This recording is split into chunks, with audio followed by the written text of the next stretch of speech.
les decía yo que teniendo deseos de ingresar al colegio militar cuando era yo joven y siendo una condición para poder aspirar a ingresar al colegio se requería estar un año en filas.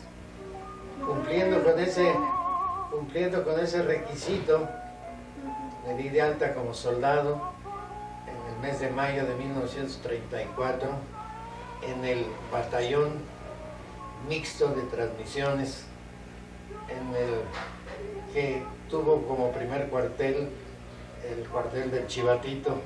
Posteriormente tuvimos otros cuarteles.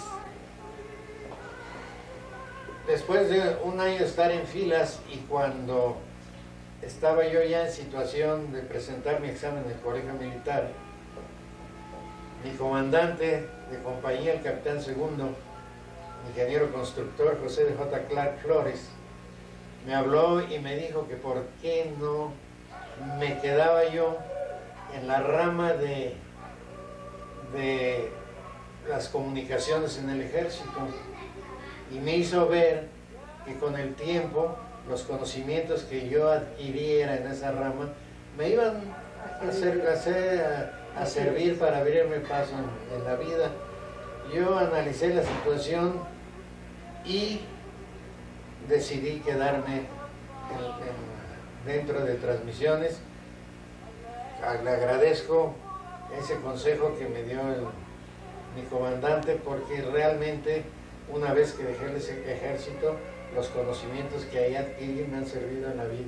Me sirvieron para abrirme paso en la vida, y realmente lo que soy y lo que he hecho se lo debo al ejército, y en particular a la rama que yo escogí, ya que siendo sargento primero ingresé a la Escuela Militar de Transmisiones, donde salí como subteniente en enero de 1939. Seguí mi carrera y las diversas etapas, ¿no? Diferentes comisiones. Estuve principalmente en las unidades de transmisiones, pero también pertenecía al 38 Batallón de Infantería cuando la rebelión sedillista. También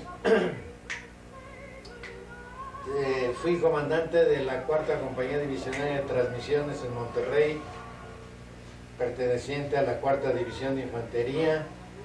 Estuve después, durante la guerra, como comandante de una unidad radar en Baja California, y puedo decir con satisfacción que fui uno de los 3 primeros oficiales del ejército mexicano que conocieron un radar que en esa época, en 1942, en mayo de 42, que nos embarcaron en Mazatlán para llevarnos a Baja California para hacernos cargo de los radares. 3 oficiales, entre los que me encuentro yo, fuimos los primeros que conocimos lo que era un secreto tope del ejército americano, que era el radar. De los puestos posiblemente más importantes que ocupé, fue el jefe de la dirección operativa de la Dirección General de Transmisiones, fui subdirector de la Escuela Militar de Transmisiones, fui técnico regional en la 2ª Zona Militar en el Ciprés, Baja California, y estuviste a cargo de un radar, ¿no? En la Segunda Guerra Mundial. Sí, estuve a cargo de un radar. Sí, ya les platicaba, ¿no? Que fui de los 3 oficiales que operaron 3 radares que durante la guerra cubrieron el flanco izquierdo de la base naval de San Diego, y por lo tanto fui de los primeros oficiales que vimos y operamos un radar. Te estuvieron investigando por ser la guerra en contra de los alemanes y tú tener los 2 apellidos alemanes. Siendo yo de origen alemán, se negaron en principio los americanos en en que yo me hiciera cargo de un radar y que me entregaran el libro de operación del radar, porque dijeron que no podían entregar eso a un oficial de ascendencia alemana. E inclusive siendo yo comandante de la primera sección, que fue la primera que se destacó para el primer radar en el campamento número 1, me relevaron, y hasta que salió el segundo radar a un lugar llamado Camalú, cerca de la colonia Vicente Guerrero, fue cuando ya autorizaron para que yo me hiciera cargo del radar, pero a esas alturas ya me habían investigado el servicio de inteligencia y no tuvieron oposición ya para que yo me hiciera cargo de eso. ¿En dónde estuvo el radar situado? El radar estuvo situado en Camalú. Es a la altura de Punta Colonet, en Baja California, yendo de Ensenada hacia el sur. Sí, el poblado más próximo era Colonia Vicente Guerrero. Y claro que de los 27 años que estuve en el ejército, en el activo, porque me retiré con 30 años de servicio, porque la Secretaría de la Defensa, los 3 años de guerra que serví, me los contaron dobles, y me retiré siendo teniente coronel con 30 años de servicio. Son tantas y tantas las cosas que me ocurrieron en ese tiempo que requeriría yo creo de varios días para contar paso a paso todo lo que... Sí, había días en que, por ejemplo, en la campaña sedillista en la Huasteca Potosina, en que había que aguantar la lluvia de día y de noche, en que decía yo, Malaya, a la hora en que ingresé al ejército. Pero, por otro lado, ahora recuerdo con satisfacción, pues días amargos, pero también días muy inolvidables. Entre otros, pues tuve la oportunidad de ser enviado a estudiar. Me diplomé como oficial de Estado Mayor en el Colegio de Comando y Estado Mayor del Ejército Americano en Fort Leavenworth, y al terminar el curso ya como diplomado de Estado Mayor me hice una gira por las principales instalaciones militares de Estados Unidos. Estuve en West Point, estuve en Fort Knox, que es el campo de entrenamiento de oficiales de tanques y en general de vehículos motorizados. Estuve en Fort Riley, de caballería mecanizada. Estuve en Fort Benning, en infantería, en la escuela de infantería y de paracaidismo. Tuve la oportunidad de brincar en un paracaídas desde una torre y de volar en un planeador, cosa que pues, no lo hubiera hecho si no me hubieran dado esa oportunidad. Estuve en la escuela de artillería en Fort Sill, en Oklahoma, etcétera, ¿no? Así que esa es también una de las cosas que posiblemente yo por mi cuenta no hubiera podido hacer, ese recorrido que fue realmente pues impactante para mí. La estancia en Baja California fue para mí pues muy bonita. Entonces, al regresar, ya cuando la guerra se fue alejando hacia el Pacífico del Sur, pues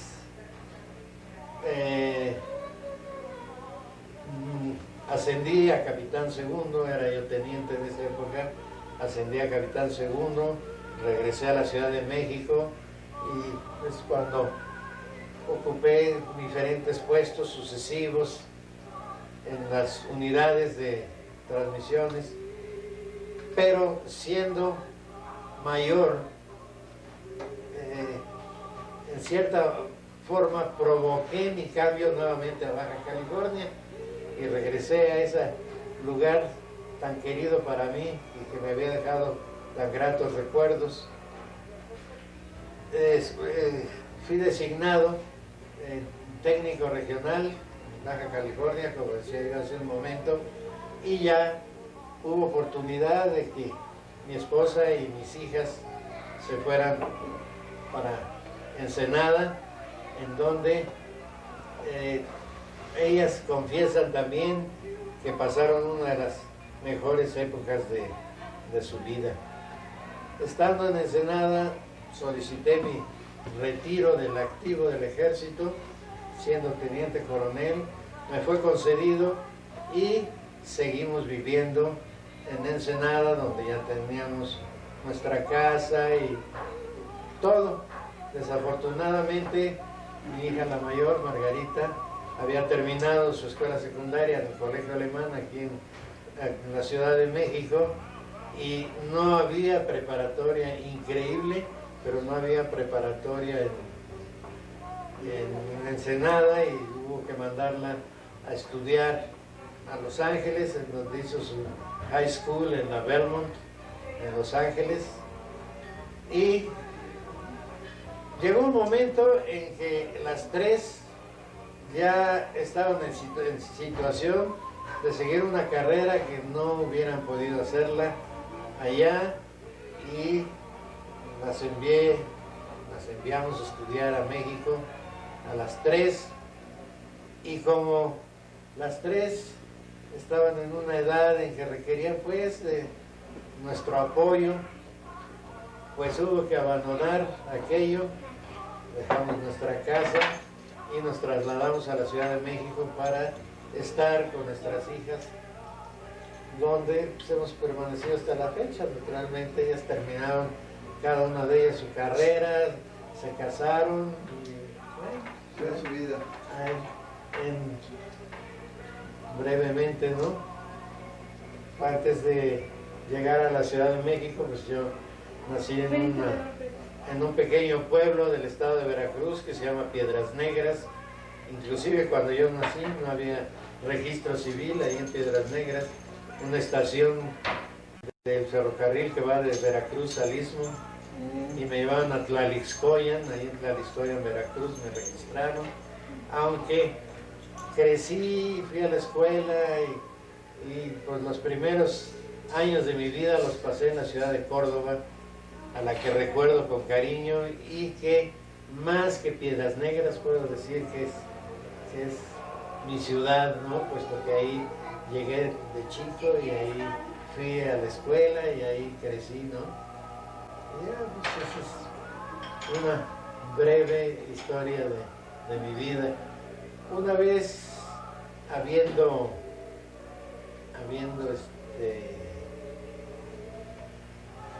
pedido mi retiro del ejército, siempre también, además de la vocación que sentí por la carrera militar, la sentí también por el magisterio.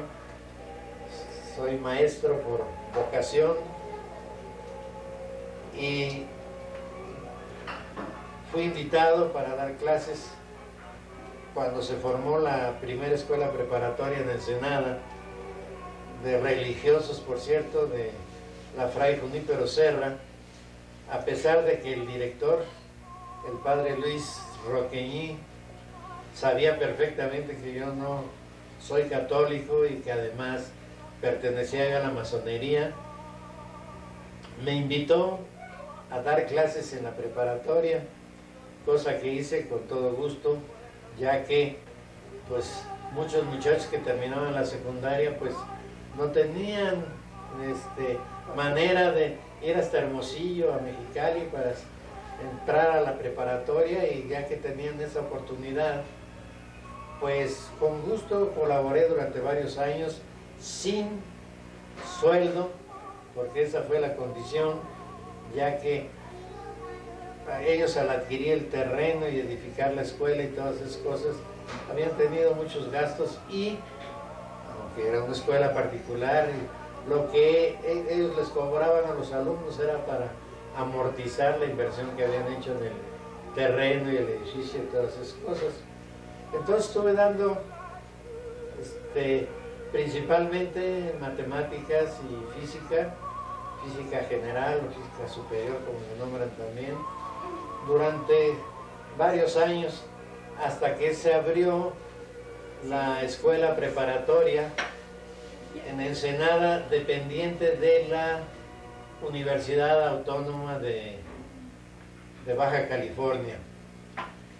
Unos meses después de estar como maestro ahí, el director de la escuela, el licenciado Bonifaz, residente de ahí de Ensenada, renunció y el rector de la universidad recibió una terna para la dirección. En esa terna estaba incluido yo y se decidió por mi designación como director y fui director de la escuela preparatoria de Ensenada, dependiente de la Universidad Autónoma de Baja California.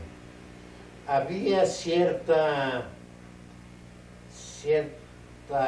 animadversión por alguna parte de la sociedad de Ensenada, principalmente de la escuela secundaria de religiosas, en la que pues había muchas jovencitas que como que no las querían dejar ir a la preparatoria, pensando que era contraria a algunos de sus principios, sus creencias, por lo que tuve yo que, pues en forma velada, hacer una publicidad diciendo que la escuela era laica, pero que ahí no importaba ni las creencias, ni la condición económica de los alumnos, la condición social, ni sus razas, nada absolutamente, ¿no?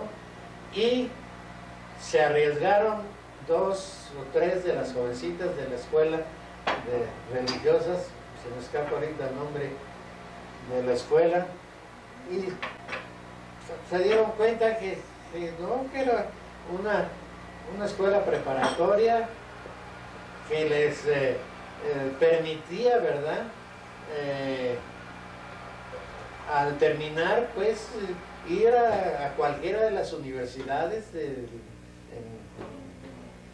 toda la República, y de un día para otro, al terminar un año escolar, se llenó la escuela también de muchachas, ¿verdad?, que venían de otras secundarias, de la Migoni, de la Nocturna y principalmente de la escuela de monjas. y creo que pues modestia aparte, se debió a mí que se borrara pues esa diferencia que se trataba de establecer en la cosa educativa, ¿verdad?